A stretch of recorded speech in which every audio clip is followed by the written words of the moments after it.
This happened to me back in March of 2024 when I was 23. I'd just moved to Seattle for a new job in tech, and I was still getting used to the city.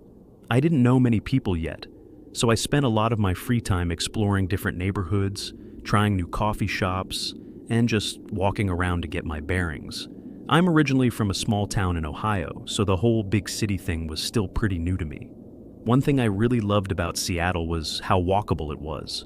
I could spend hours just wandering around, looking at the architecture, watching people, and discovering little hidden spots. It became my weekend routine. Wake up, grab coffee, and just walk for miles with my headphones in.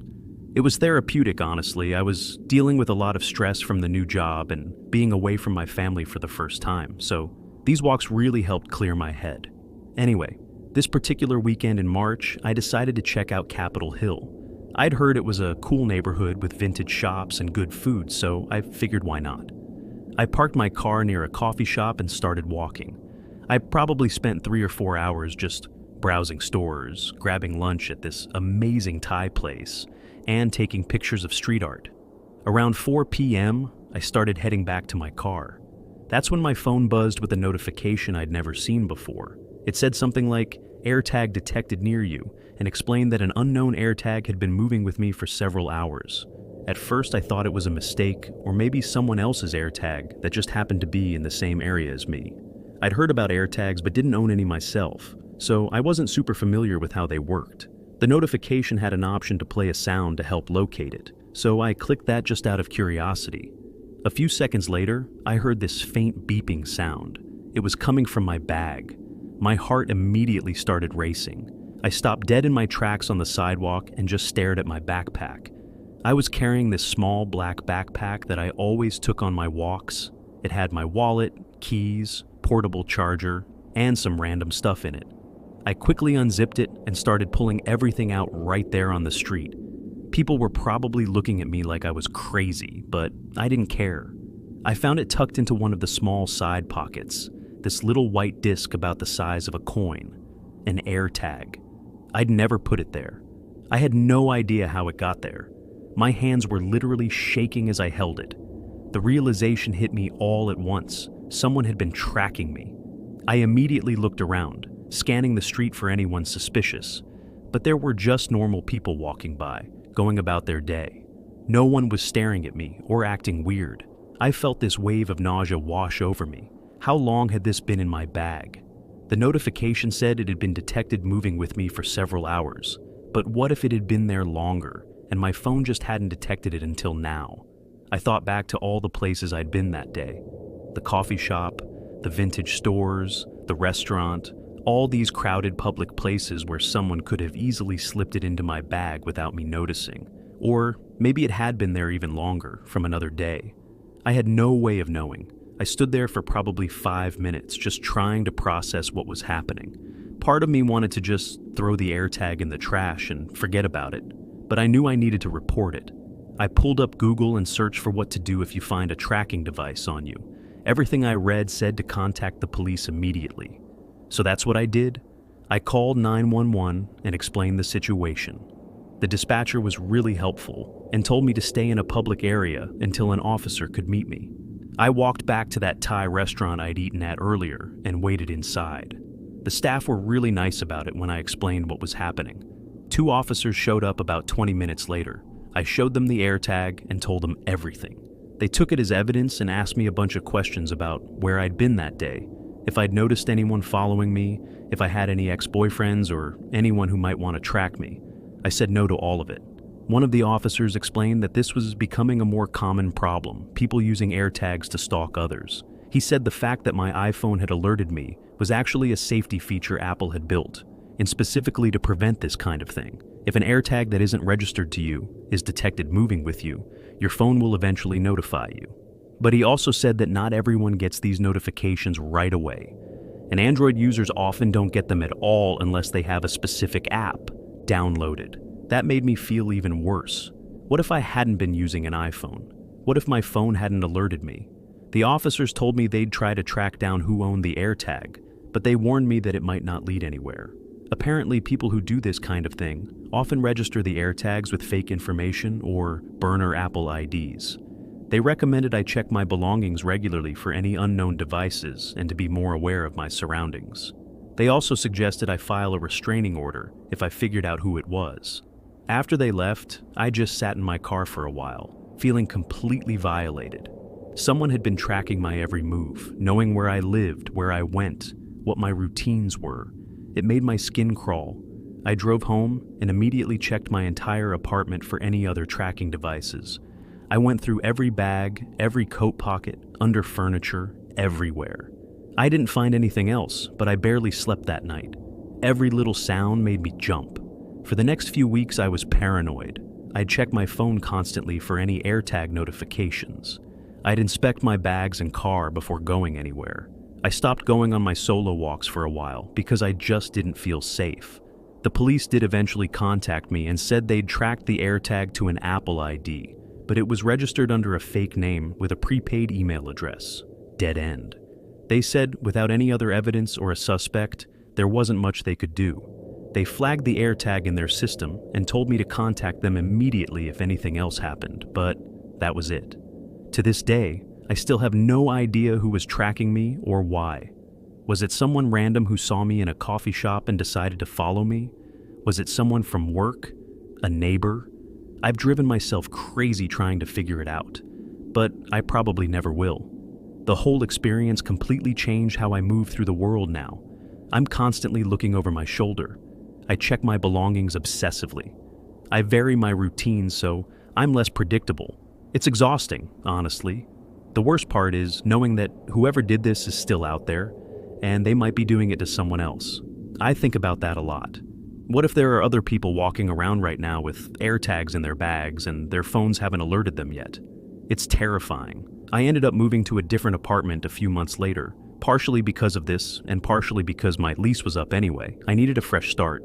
I also bought one of those AirTag detectors that you can carry with you to scan for any nearby trackers, even if you don't have an iPhone. It's sad that I have to live this way now, but at least I feel a little safer.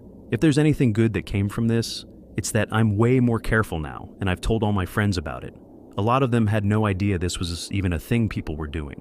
One of my coworkers started checking her car regularly after I told her my story, and actually found an AirTag attached to the underside of her bumper. Her ex-boyfriend had put it there, so I guess spreading awareness has helped some people.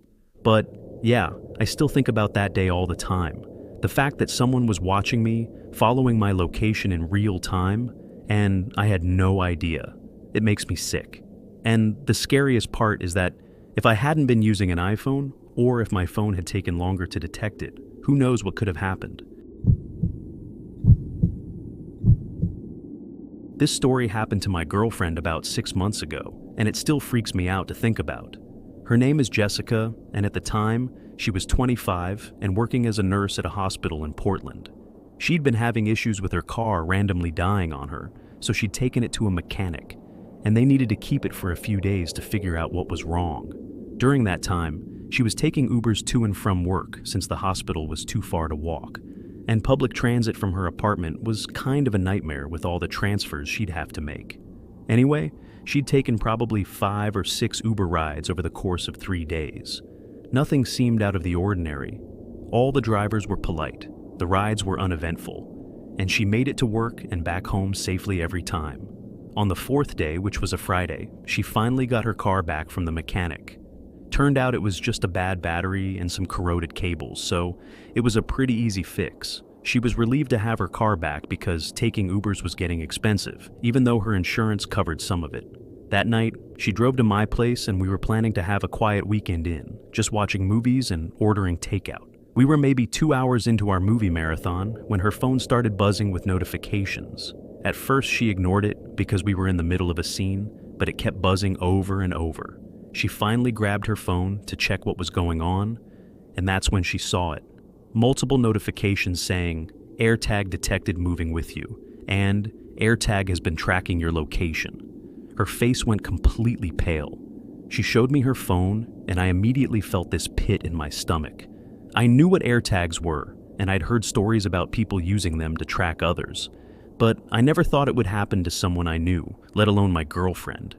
We both just stared at her phone for a second, trying to process what we were seeing. Jessica's hands were shaking as she clicked on the notification to get more details. It said the AirTag had been detected near her for several days and showed a map of all the locations it had tracked her to. I could see her work, her apartment, the grocery store she'd gone to, and my place. Basically everywhere she'd been for the past few days. I asked her to play the sound to locate it, which she did. We both stayed completely silent, listening. A few seconds later, we heard a faint beeping sound. It was coming from outside, from her car. We looked at each other, and I could see the fear in her eyes. I told her to stay inside and lock the door while I went to check. I grabbed a flashlight from my kitchen drawer and headed outside. Her car was parked in the driveway, and I could hear the beeping getting louder as I got closer. I checked the doors first, thinking maybe someone had tossed it inside, but they were all locked. Then I checked under the car, and that's when I found it. There was an AirTag magnetically attached to the inside of the rear wheel well. Someone had deliberately placed it there to track her movements. I felt this surge of anger mixed with fear. Who the hell had done this? And more importantly, were they nearby right now watching us? I pulled the AirTag off and took it inside. Jessica was sitting on the couch, looking terrified. I showed her where I'd found it and told her we needed to call the police immediately. She agreed and dialed 911. While we waited for the police to arrive, we started trying to figure out who could have done this. Jessica doesn't have any crazy ex-boyfriends. She's not involved in any drama. She's literally one of the nicest, most drama-free people I know. We started talking through everyone she'd interacted with over the past few days. And that's when it hit us. The Uber drivers. She'd been in multiple different Ubers, and any one of those drivers could have easily placed an AirTag on her car while she was getting in or out. The more we thought about it, the more it made sense. Her car had been parked at her apartment complex the whole time it was broken down. And someone would have had to know which car was hers to put the AirTag on it, but the Uber drivers would have known. They'd picked her up from her apartment multiple times. They'd seen her walk to and from her car before it was in the shop. One of them could have easily figured out which car was hers and placed the tracker on it, planning to follow her later or figure out her routines. The police arrived about 30 minutes later and took our statements. They took the AirTag as evidence and said they'd try to track down the owner through Apple, but they warned us that it might be a dead end if it was registered with fake information. They also recommended Jessica look through her Uber ride history to see if any drivers stood out as suspicious, and to report her concerns to Uber. Over the next few days, Jessica went through every single Uber ride she'd taken that week. She looked at the drivers' profiles, read their reviews, tried to remember anything unusual about any of them. There was one driver who had been kind of chatty and asked her a lot of personal questions, like where she worked and if she lived alone. At the time, she just thought he was being friendly and trying to make conversation. But looking back on it with this new context, it felt creepy. She reported him to Uber and also gave his information to the police. Uber took her report seriously and said they'd investigate, but we never heard back about whether anything came of it. The police did eventually tell us they had traced the AirTag to an Apple ID, but just like we'd feared, it was registered with fake information and a burner email. Another dead end. Jessica was a wreck for weeks after this happened. She was scared to go to work, scared to be alone in her apartment, scared to drive anywhere. She started staying at my place most nights because she felt safer here. She also stopped using Uber completely and started driving everywhere, even though it meant dealing with parking and traffic. She just couldn't bring herself to get into a stranger's car again. We ended up installing a dash cam in her car that records 24/7, and I helped her do a complete sweep of her car and apartment for any other tracking devices. We didn't find anything else, but it gave her some peace of mind. She also started checking her car regularly for any new AirTags or GPS trackers. The whole situation really opened our eyes to how easy it is for someone to track you without your knowledge. If Jessica's phone hadn't alerted her, that AirTag could have been on her car for weeks or months. Whoever put it there would have known everywhere she went, what her schedule was, where she lived, where I lived. They could have been planning something horrible. That's the part that keeps me up at night. What was their end game? Were they just some creepy stalker getting off on knowing her location? Or were they planning to do something worse? We'll probably never know, and in some ways, that's the scariest part. Jessica eventually went back to her normal routine, or at least as normal as it could be after something like that. She's still paranoid, and honestly, so am I. Every time I see a notification on her phone, my heart skips a beat thinking it might be another Airtag alert. I've also become way more aware of this issue in general. I've told all my friends and family about what happened and warned them to check their belongings and vehicles regularly. A few of them have actually found unknown Airtags on their stuff after I told them to check. It's insane how common this is becoming. The technology is supposed to be helpful, like if you lose your keys or wallet, but people are using it for really sinister purposes. And the worst part is that it's so accessible. Anyone can buy an Airtag for like $30 and use it to stalk someone. There needs to be better safeguards in place, better ways to prevent this from happening. I know Apple has tried to address it with the notifications and everything, but it's clearly not enough. Jessica still won't take Ubers, and I don't blame her. The trust is just completely gone. We don't know for sure if it was one of her drivers, but all the evidence points that way. And even if it wasn't, the seed of doubt is there. How can you feel safe getting into a stranger's car when you know they could be tracking you afterward? The whole thing has changed how we live our lives, and that's not okay. No one should have to live in fear like that. I'm a 28-year-old woman, and this happened to me last October. I was going through a pretty rough breakup at the time. My ex, Derek, and I had been together for 3 years, and the relationship had ended pretty badly. I won't go into all the details, but let's just say he didn't handle the breakup well. He kept texting me, calling me, showing up at places he knew I'd be. It was getting to the point where I was seriously considering a restraining order, but my friends convinced me to give it a little more time and see if he'd calm down on his own. Looking back, I should have just gotten the restraining order immediately. But hindsight is 20/20, right? Anyway, about 2 weeks after the breakup, I started noticing some weird things. I'd see Derek's car parked on my street even though he lived across town. I'd run into him at the grocery store, even though he never shopped at that location before. At first, I thought it was just coincidence or that he was deliberately going to places he thought I'd be, but it started happening too frequently to be random. One morning, I was getting ready for work and I got a notification on my iPhone. Airtag detected near you. I'd gotten these notifications before randomly, like when I was near someone at the gym or in a coffee shop who had an Airtag on their keys or bag, so I didn't think much of it at first.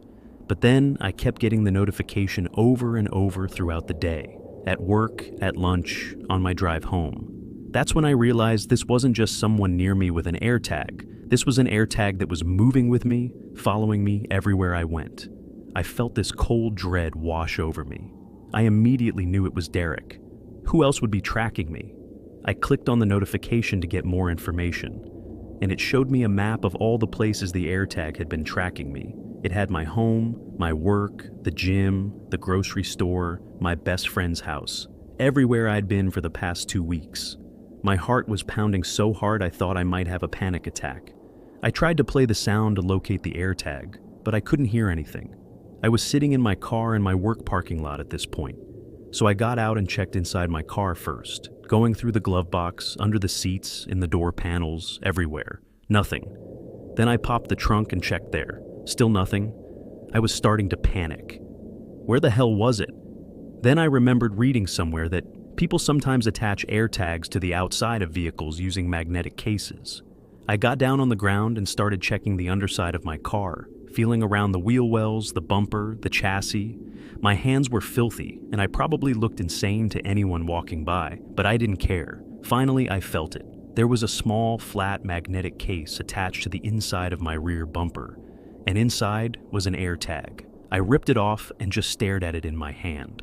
I was so angry I wanted to smash it right there in the parking lot, but I knew I needed to keep it as evidence. I got back in my car and immediately called the police. I explained the whole situation, the breakup, Derek's behavior, the Airtag, all of it. They told me to come down to the station to file a report, which I did. I brought the Airtag with me and handed it over.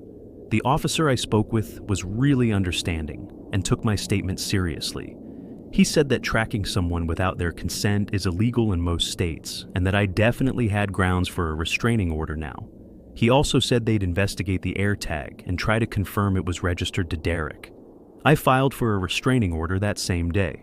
The process was surprisingly quick since I had concrete evidence of stalking. Within a week, I had a temporary restraining order in place, and Derek was legally required to stay at least 500 feet away from me at all times. The police did confirm that the Airtag was registered to Derek's Apple ID, so there was no question about who had placed it. He actually admitted to it when the police contacted him, but claimed he was just trying to make sure I was safe after the breakup. Yeah, right. Making sure I was safe by secretly tracking my every movement without my knowledge or consent. The restraining order hearing was a few weeks later, and Derek showed up with a lawyer. His lawyer tried to paint him as a concerned ex-boyfriend who was just worried about my well-being, but the judge wasn't buying it, especially when I presented evidence of all his other stalking behavior, the texts, the calls, the unexplained appearances at places I frequented. The temporary restraining order was made permanent, and Derek was ordered to have no contact with me whatsoever. If he violated it, he'd face criminal charges. That was 6 months ago, and thankfully Derek has stayed away. I haven't seen him, haven't heard from him, nothing. I think the legal consequences finally scared him enough to back off, but the whole experience left me pretty traumatized. I'm constantly checking my car for tracking devices now. I do a full sweep at least once a week, checking every possible hiding spot. I also check my bags, my coat pockets, anywhere someone could hide an AirTag or GPS tracker. I've become paranoid about it, honestly. I also changed a lot of my routines. I started going to a different gym, shopping at different stores, taking different routes to work. I didn't want to be predictable anymore. Even though Derek is legally required to stay away from me, I don't fully trust that he will. And even if he does, I'm terrified he'll find some other way to track me that I won't detect.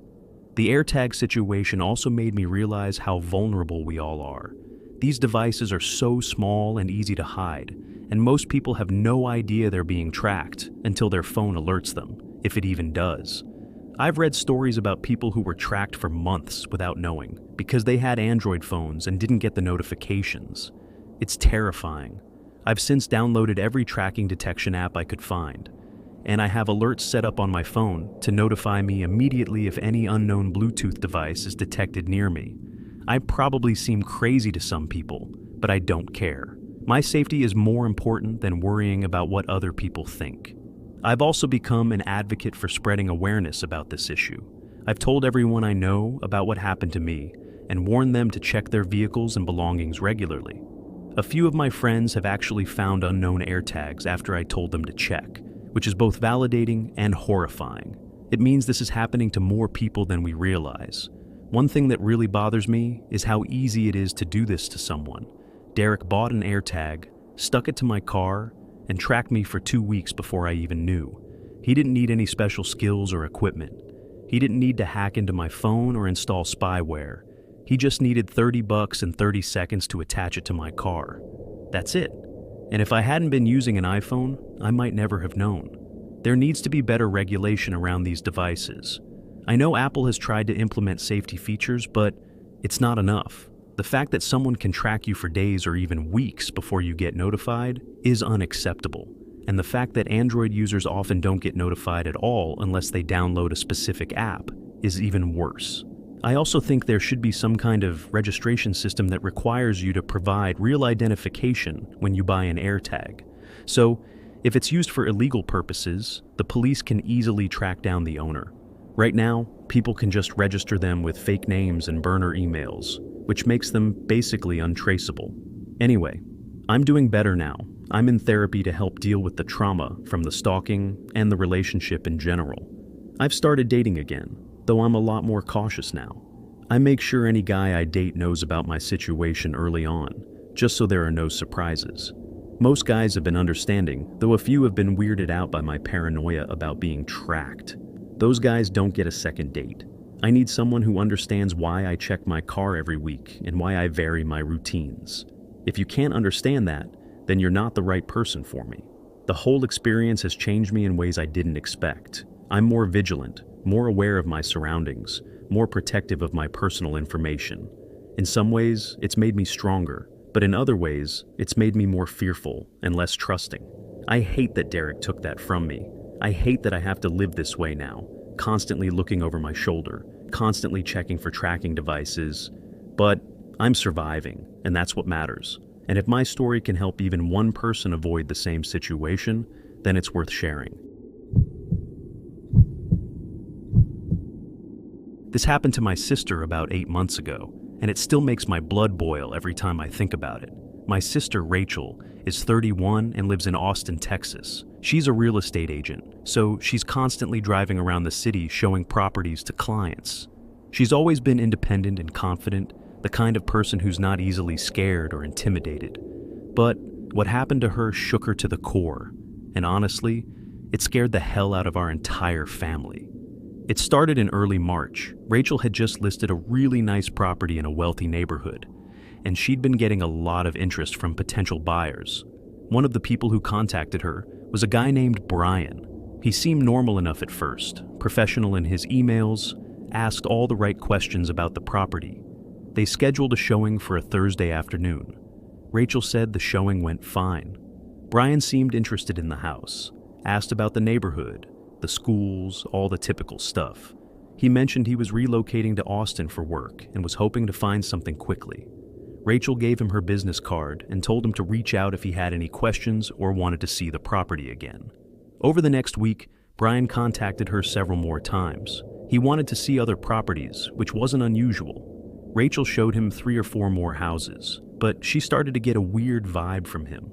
He'd ask personal questions that didn't seem related to real estate, like if she was married, where she lived, what she did for fun. She tried to keep things professional and deflect the personal questions, but he kept pushing. After the 4th showing, Brian asked Rachel out for coffee. She politely declined and said she kept her professional and personal life separate. He seemed okay with it at the time, but his demeanor changed after that. He became more pushy, texting her late at night about properties, calling her on weekends, showing up at open houses she was hosting, even when the properties weren't in his price range or desired area. Rachel started to feel uncomfortable and considered cutting off contact with him, but her broker advised her to be careful about how she handled it.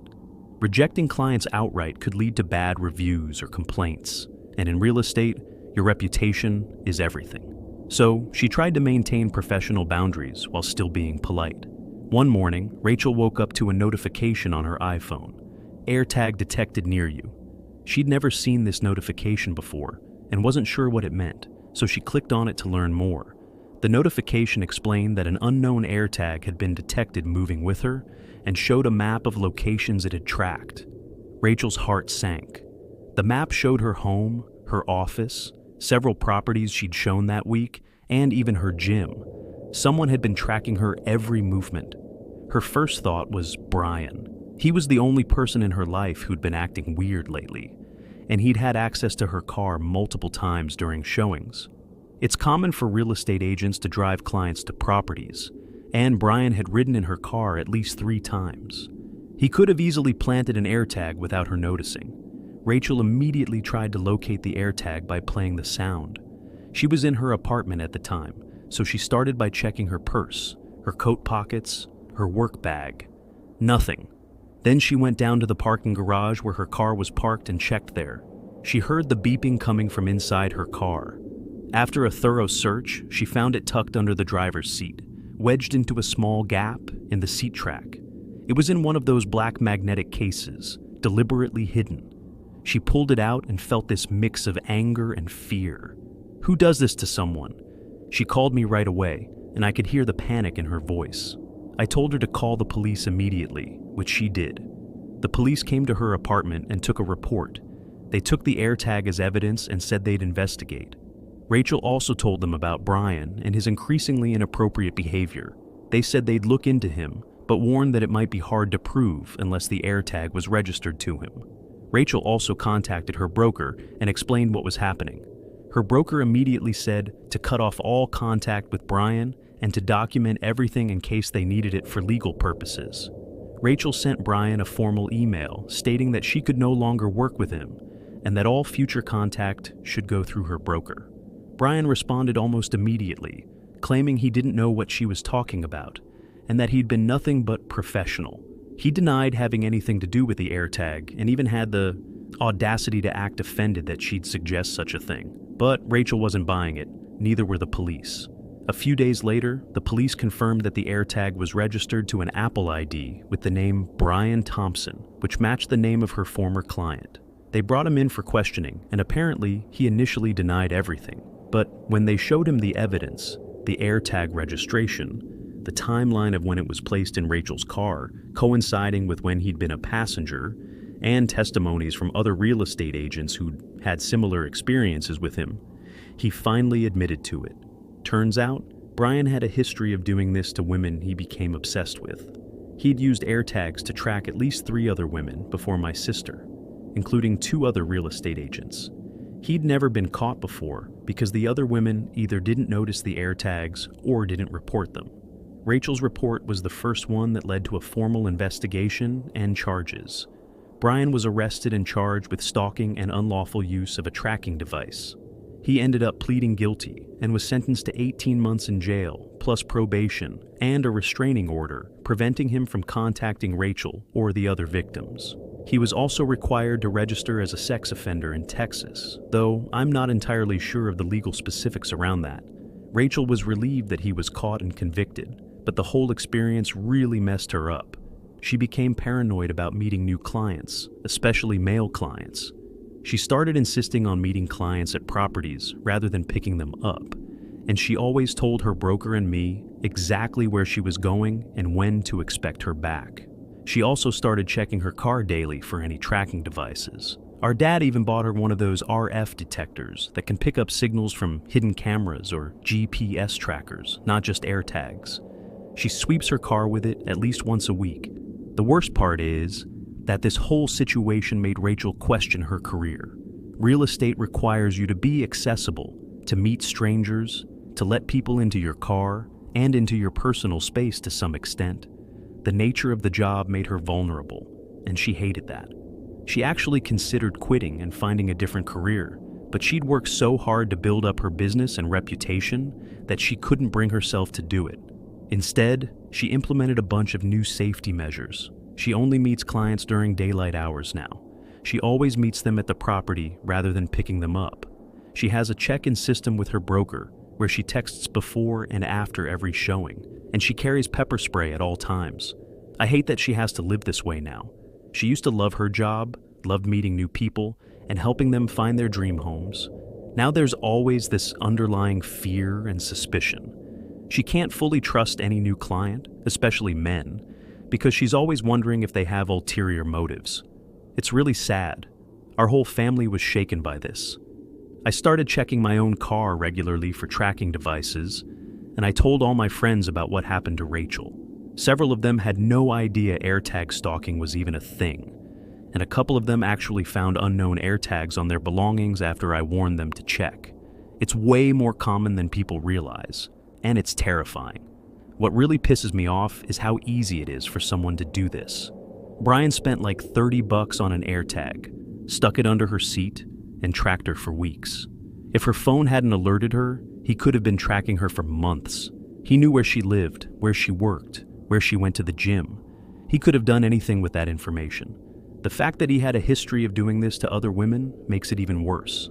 How many other Brians are out there right now, tracking women without their knowledge? How many women are being stalked and have no idea because they don't have iPhones or their phones haven't detected the AirTag yet? It's a nightmare. Rachel is doing better now, but she's definitely not the same person she was before this happened. She's more guarded, more cautious, less trusting. I guess that's just what happens when someone violates your privacy and safety in such an invasive way. It changes you. But I'm proud of her for reporting it and seeing it through to prosecution. A lot of women are too scared or don't think anything will come of it, so they don't report.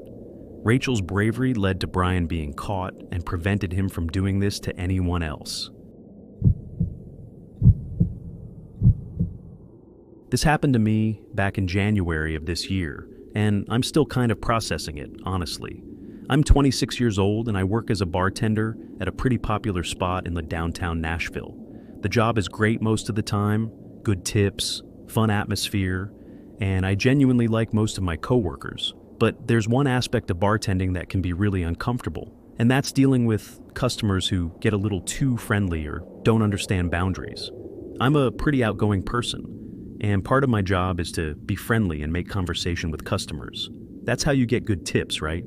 But sometimes people misinterpret friendliness for romantic interest, and that's where things can get awkward. This particular situation started on a busy Friday night in early January. We were slammed, probably 3 deep at the bar, and I was in the zone just making drinks and trying to keep up with orders. There was this guy sitting at the bar who'd been there for a couple hours, nursing beers and watching me work. He wasn't being obnoxious or anything, just kind of observing. At one point when things slowed down a bit, he struck up a conversation with me. He introduced himself as Mike and said he was new to Nashville, just moved here for a job in finance or something. I did my usual bartender thing, welcomed him to the city, recommended some places to check out, made small talk. He seemed nice enough, maybe a little awkward, but nothing that raised any red flags. Over the next few weeks, Mike became a regular. He'd come in 2 or 3 times a week, always sat at the bar, always tipped well. We'd chat when I had time, and he'd tell me about his job, his apartment search, adjusting to life in Nashville. I appreciated that he was a good tipper and a polite customer, so I was friendly with him. I didn't think anything of it, but then things started to get weird. Mike started asking more personal questions. Did I have a boyfriend? Where did I live? What was my schedule? What did I like to do when I wasn't working? I tried to deflect and keep things vague, but he was persistent.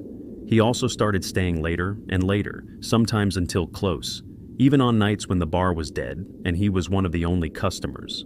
My manager noticed and actually asked me if Mike was bothering me. I said no, just that he was a little overeager but not threatening. In hindsight, I should have been more honest, but I didn't want to make a big deal out of nothing. One night in late January, I was closing up the bar around 2 a.m. Most of the staff had already left, and I was just finishing some cleaning and counting my tips. Mike had left about an hour earlier, or so I thought. When I walked out to my car in the employee parking lot behind the building, I saw him standing near my car. My heart immediately started racing. I stopped walking and just stared at him, trying to figure out what he was doing there. He smiled and waved like it was totally normal for him to be lurking in a dark parking lot at 2 a.m. He said something like, "Hey, I wanted to make sure you got to your car safely. It's late and this parking lot isn't the safest." I appreciated the sentiment, I guess, but it felt really inappropriate. I told him I was fine and that he should go home. He lingered for a second like he wanted to say something else, but I got in my car, locked the doors, and drove off. I watched him in my rearview mirror, and he got into his car and drove away in the opposite direction. The whole thing left me feeling really uneasy. I told my manager about it the next day, and she said if Mike did anything like that again, she'd ban him from the bar. I appreciated her support, but I hoped it wouldn't come to that.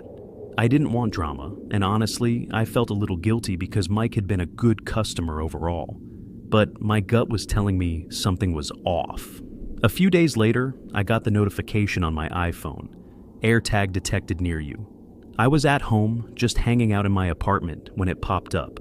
At first, I thought maybe it was my roommate's Airtag or something, but when I clicked on the notification, it showed that an unknown Airtag had been moving with me for several days. It showed locations including my apartment, the bar, the grocery store, and my gym. My stomach dropped. Someone was tracking me. I immediately thought of Mike. He'd been acting weird. He'd shown up in the parking lot that night, and he'd been asking personal questions. It had to be him. I played the sound to try to locate the Airtag, and I heard it beeping faintly. It was coming from outside, from my car. I grabbed my keys and went down to the parking garage, and sure enough, I found an Airtag attached to the inside of my rear wheel well with a magnetic case. I pulled it off and felt this wave of anger and fear. How did he even get access to my car? When did he do this? Then I remembered that night in the parking lot. He'd been standing near my car. He must have placed it then, probably right before I walked out. He'd had plenty of time. I called the police immediately and filed a report. I also called my manager and told her what happened. She banned Mike from the bar effective immediately and sent out a notice to all the staff with his photo, warning them that he was not allowed on the premises and to call the police if he showed up. The police took the Airtag as evidence and said they'd investigate. A detective contacted me a few days later and said they'd traced the Airtag to an Apple ID registered under the name Michael Patterson, which matched Mike's name. They brought him in for questioning, and apparently he admitted to placing the AirTag, but claimed he did it because he was worried about my safety since I worked late nights. Yeah, right. If he was so worried about my safety, he could have just not stalked me. The detective said they were filing charges for stalking and unlawful surveillance. I also filed for a restraining order, which was granted.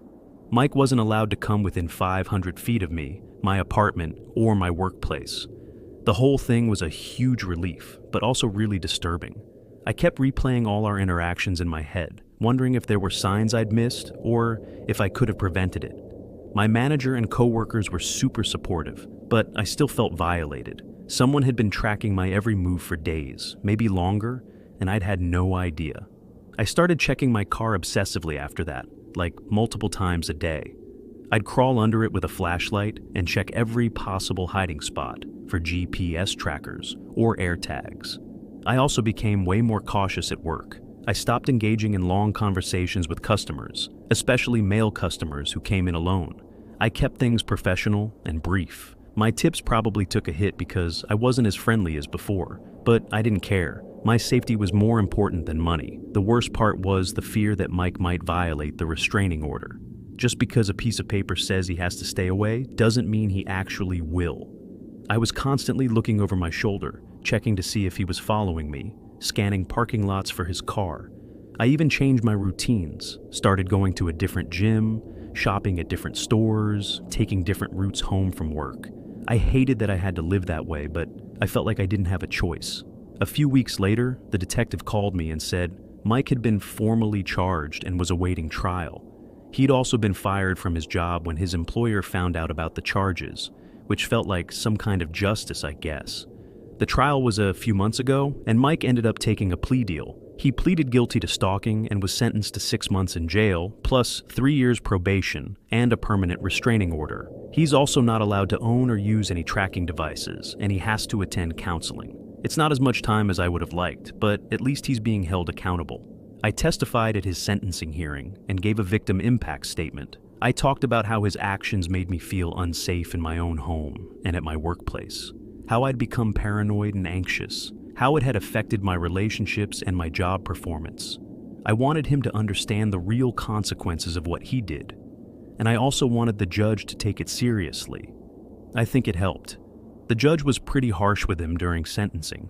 Mike is out of jail now, serving his probation, but as far as I know, he's left me alone. I haven't seen him or heard from him, and I check the court records regularly to make sure he's complying with the restraining order. I'm still cautious though. I check my car regularly, I'm careful about who I engage with at work, and I keep my personal life private. This whole experience taught me that you can never be too careful. Someone who seems nice and harmless can turn out to be a stalker. Someone who tips well and makes polite conversation can be secretly tracking your every movement. It's terrifying. And it's made me way less trusting of people in general. But I'm also grateful that my phone alerted me to the AirTag. If I'd been using an Android, or if my iPhone hadn't detected it, Mike could have been tracking me for months. Who knows what he could have done with that information? I try not to think about it too much because it makes me sick, but I'm also aware that I got lucky. A lot of people aren't that lucky. This story is about my best friend Amanda, and it happened last summer.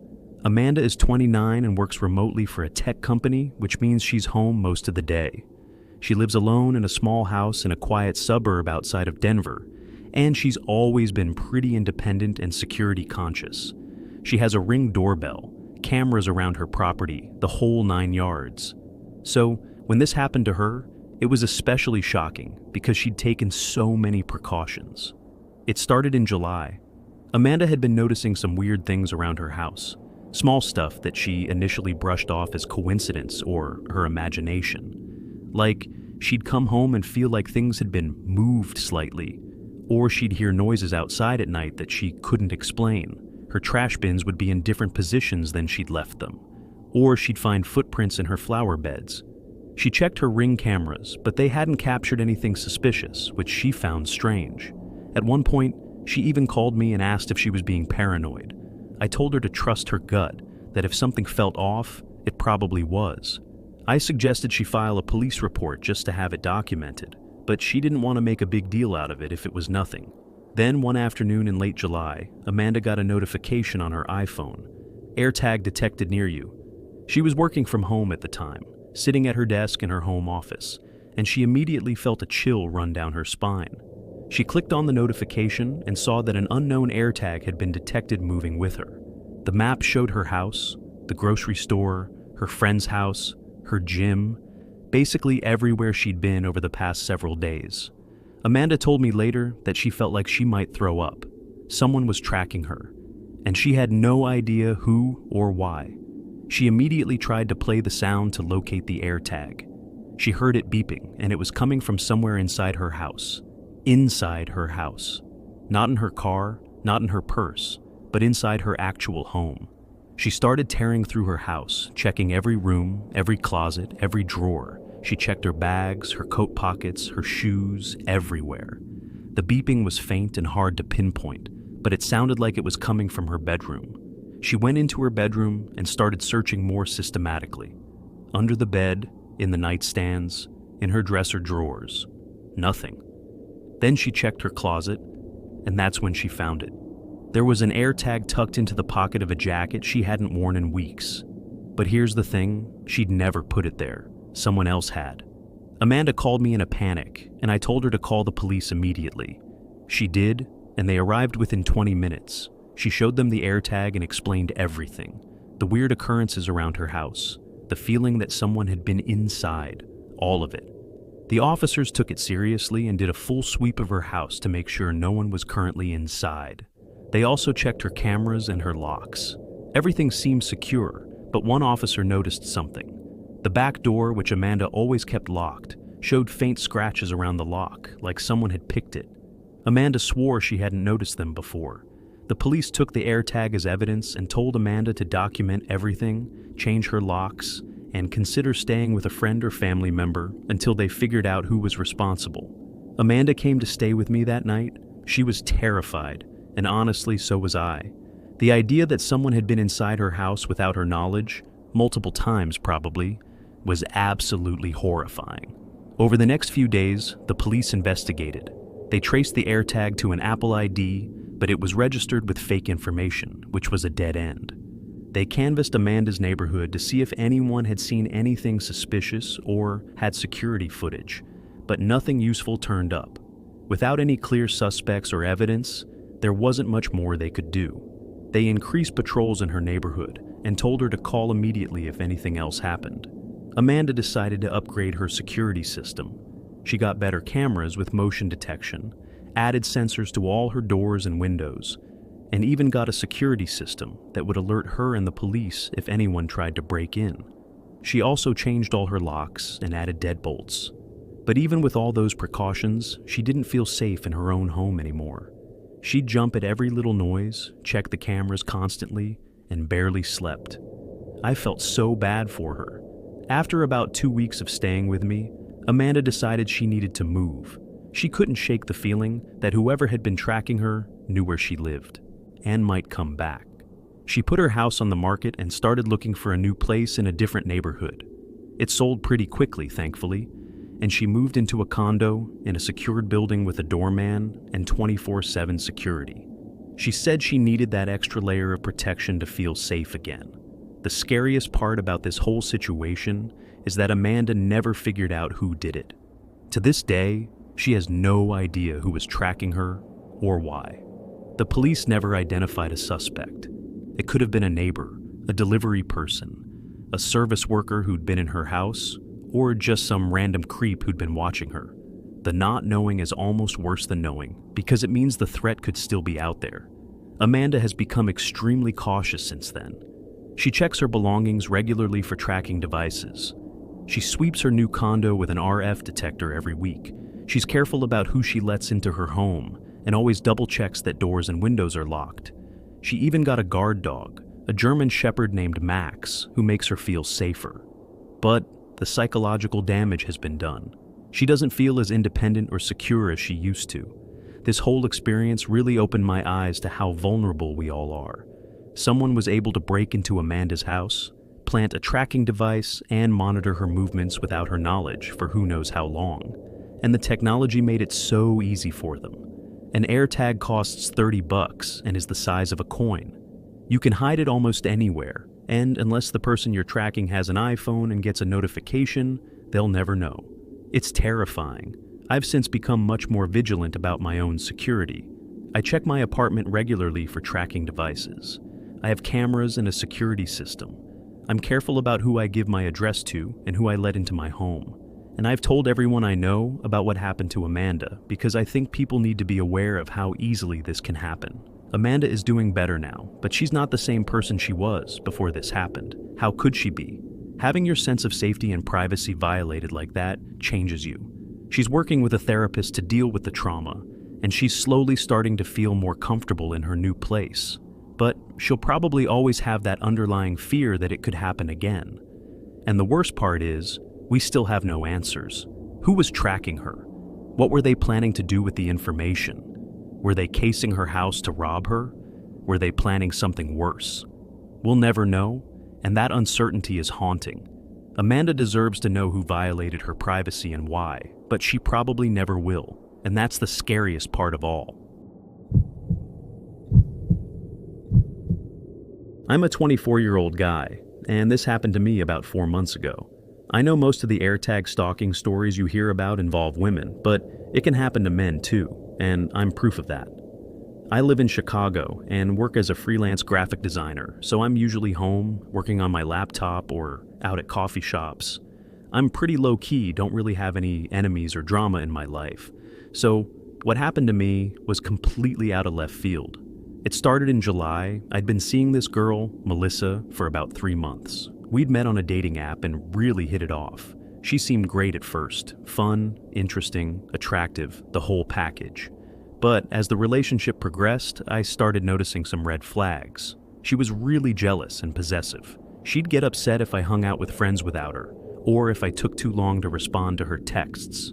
She'd ask me a lot of questions about where I was and who I was with. And she'd get really weird if I didn't give her detailed answers. I started to feel suffocated by it. I'm a pretty independent person, and I value my space and freedom. Her behavior was starting to make me uncomfortable, so I decided to end things. The breakup didn't go well. Melissa did not take it gracefully. She cried, begged me to reconsider, said I was making a mistake. When that didn't work, she got angry and started accusing me of cheating on her or using her, which wasn't true at all. I just wasn't feeling the relationship anymore and didn't want to string her along. After we broke up, she continued to text and call me constantly. I tried to be nice about it at first, told her I needed space and that contacting me wasn't helping either of us move on, but she wouldn't stop. She'd call me multiple times a day, leave long voicemails, send paragraphs of texts. I finally blocked her number after about a week of that, which I probably should have done sooner. But even after I blocked her, weird things started happening. I'd run into her at places I frequented, like my favorite coffee shop or the gym. At first I thought it was just coincidence. Chicago is a big city, but not that big, and we'd hung out at those places before. But it kept happening, like multiple times a week. She'd always act surprised to see me, like, oh my God, what are the odds? But deep down, I knew it wasn't coincidence. Then one day in early August, I got a notification on my iPhone. Airtag detected near you. I'd heard about Airtag stalking, mostly stories about women being tracked, but I never thought it would happen to me. I clicked on the notification and my heart sank. An unknown Airtag had been moving with me for over a week, maybe longer. The map showed my apartment, the coffee shops I worked at, my gym, my parents' house, everywhere I'd been. I immediately knew it was Melissa. Who else would be tracking me? I tried to play the sound to locate the Airtag, and I heard it beeping from my car. I went outside to my car, which was parked on the street, and started searching. I found it tucked under my rear bumper in a magnetic case. She must have put it there one of the nights she'd come over before we broke up, or maybe after when she somehow got access to my car. I don't know, but it was definitely her. I was so angry, like furious. Who the hell does this to someone? It's psycho behavior. I immediately called the police and filed a report. I explained the whole situation, the relationship, the breakup, her constant contacting me, running into her everywhere, and now the Airtag. The officer I spoke with took it seriously, thankfully. He said tracking someone without their consent is illegal and that I had grounds for a restraining order. I gave them the Airtag as evidence, and they said they'd investigate. They traced the Airtag to an Apple ID registered to Melissa's name, so there was no question about who was responsible. The police contacted her, and apparently she admitted to placing the Airtag, but tried to justify it by saying she was just worried about me and wanted to make sure I was safe after the breakup. Complete BS. If she was so worried about me, she could have just reached out like a normal person, not secretly stalk me for weeks. I filed for a restraining order, which was granted within a few days. Melissa was legally required to stay at least 500 feet away from me and had no contact whatsoever. If she violated it, she'd face criminal charges. I also sent a message to her through the police telling her that if she ever contacted me or came near me again, I'd pursue every legal option available. I don't know if that scared her or if the restraining order was enough, but she stayed away since then. I haven't seen her, haven't heard from her, nothing. The police said she could face stalking charges, but I don't know if anything ever came of that. I didn't follow up because honestly, I just wanted to move on and forget the whole thing. This whole experience really messed with me for a while. I felt violated and paranoid. I started checking my car every day for tracking devices. I'd sweep it with a flashlight, check under the bumpers, inside the wheel wells, everywhere. I also started varying my routines so I wasn't as predictable. I'd go to different coffee shops, work from home more often, take different routes to the gym. I hated that I had to live that way, but I felt like I didn't have a choice. I also became way more cautious about who I dated. I'd always been a pretty open, trusting person, but this made me realize that some people are seriously unstable, and you can't always tell until it's too late. Melissa had seemed normal at first, maybe a little intense, but I never would have guessed she'd do something like this. It made me question my judgment and made me way more guarded in future relationships. I told all my friends and family about what happened, and a lot of them were shocked. Most people don't realize how easy it is for someone to track you with an Airtag. It's cheap, small, easy to hide, and unless you have an iPhone that alerts you, you might never know. It's a massive privacy violation, and there need to be stricter laws and regulations around these devices. One of my buddies actually found an Airtag on his car after I told him about my experience, so it's way more common than people think. The whole thing also made me more empathetic to women who deal with stalking and harassment. I'd always intellectually understood that it was scary and violating, but experiencing it firsthand gave me a much deeper appreciation for how terrifying it is. Women deal with this kind of stuff all the time, and society often doesn't take it seriously enough. I got lucky that the police took my report seriously, and that I was able to get a restraining order quickly. But I know a lot of people aren't that lucky. Anyway, I'm doing better now. It's been a few months, and I've mostly moved on. I still check my car regularly, probably more than I need to, but it's become a habit. I also enabled all the privacy and security features on my iPhone and other devices, and I'm more careful about who I let into my life. This experience sucked, but it taught me a lot about setting boundaries and recognizing red flags early. If someone is showing possessive or controlling behavior, that's a major warning sign, and I'll never ignore it again. I'm just glad I got out of that relationship when I did, and that Melissa didn't escalate things further. It could have been a lot worse.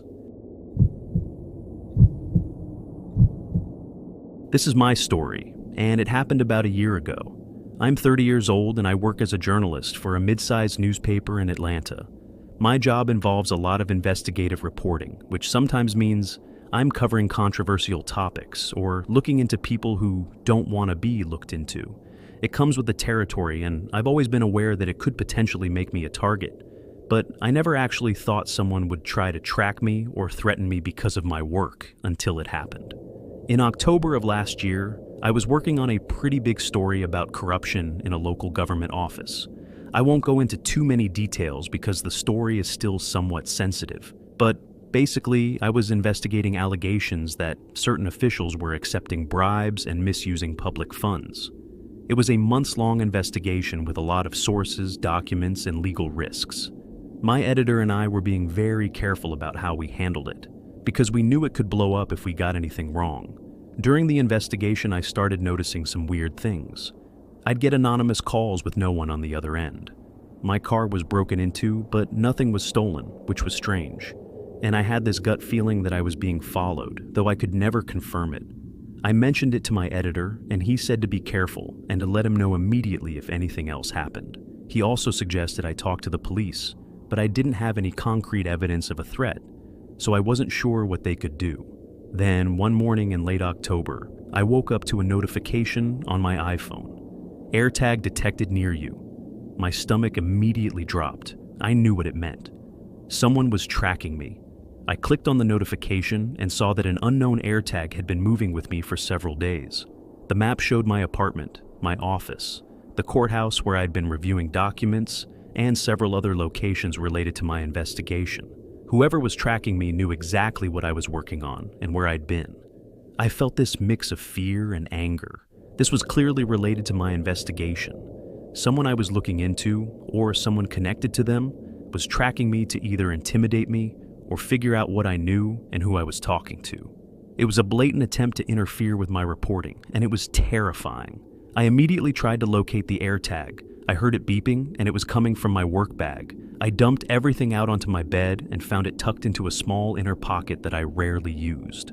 Someone had planted it there, but I had no idea when or how.